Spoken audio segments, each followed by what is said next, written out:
আমার ঠিক পেছনে একজন নামাজ আদায় করতেছে, তার নামাজ শেষ হওয়ার আগে আমি যেতে পারবো কিনা, নামাজরত ব্যক্তির ঠিক কতটুকু সামনে দিয়ে যাওয়া যাবে। আপনার ঠিক পেছনে যদি কেউ নামাজ আদায় করে ঠিক পেছনে, তাহলে সেক্ষেত্রে আপনি বরাবর সামনে যদি বসে থাকেন আপনি উঠে যেতে পারেন। এই মাসআলাটা না জানার কারণে বহু মানুষ আছে সামনে দাঁড়ায় দাঁড়ায় কই মাছের মাথা চাবায়। কই মাছের মাথা চাবানি বুঝেন? এরকম করে, মানে পিছনে যে বেচারা নামাজ পড়তেছে বিরক্ত হয়ে সে কই মাছের মাথা চষে।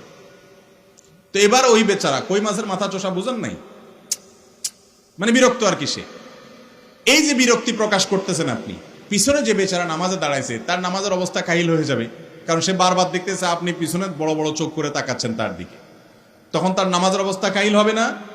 আমরা অনেকে জানি না এই মাসআলাটা। আপনার পেছনে কেউ যদি নামাজে দাঁড়ায়, বরাবর আপনি সামনে বসে আছেন, তাহলে আপনি ডান পাশ অথবা বাম পাশ দিয়ে নেমে যান, কোনো অসুবিধা নেই। আপনারা কেউ বসে থাকতে বলে নেই। আর যদি আপনি বসে থাকতে পারেন যাতে অন্যরা নির্বিঘ্নে চলাফেরা করতে পারে, সেটা উত্তম সওয়াবের কাজ, অন্যদেরকে সহায়তা করলেন। কিন্তু আপনি বসে থেকে ওই বেচারার দিকে বারবার তাকাচ্ছেন যে সে নামাজ শেষ করতেছে না কেন, এটা উচিত না।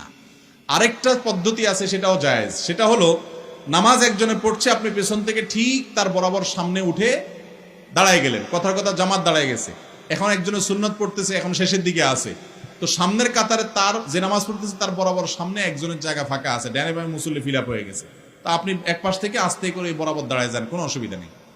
এটাকে বলা হয় সুউদ, আর আগেরটাকে বলা হয় নুজুল, অর্থাৎ বরাবর সামনে উঠা অথবা সামনে থেকে বরাবর যাওয়া, এই দুটা জায়েজ আছে। যেটা নিষেধ হাদিসে সেটা হলো মুরুর। মুরুর কোনটা? ক্রস, এক পাশ থেকে আরেক পাশে যাওয়া। নামাজ পড়তেছে একজন, আপনি এই পাশ থেকে এই পাশে অথবা এই পাশ থেকে এই পাশে গেলেন, এটা হলো না জায়েজ।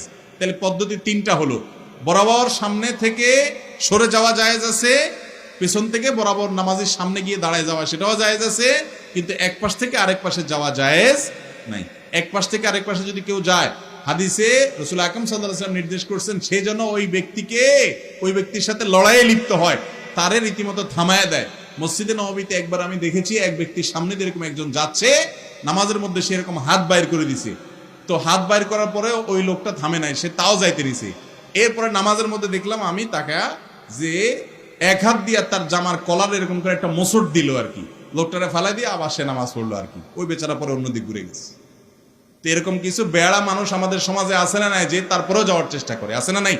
এটা করা উচিত না। শুক্রবার ফজরের পূর্বে গোসল করলে ওই দিনের গোসলের সুন্নাত আদায় হবে কিনা? হবে ইনশাআল্লাহ। শুক্রবারের গোসল এটা সুন্নাত, অতএব ফজরের আগেও যদি কেউ করেন আশা করা যায় সেই দিনের সুন্নাত আদায় হয়ে যাবে।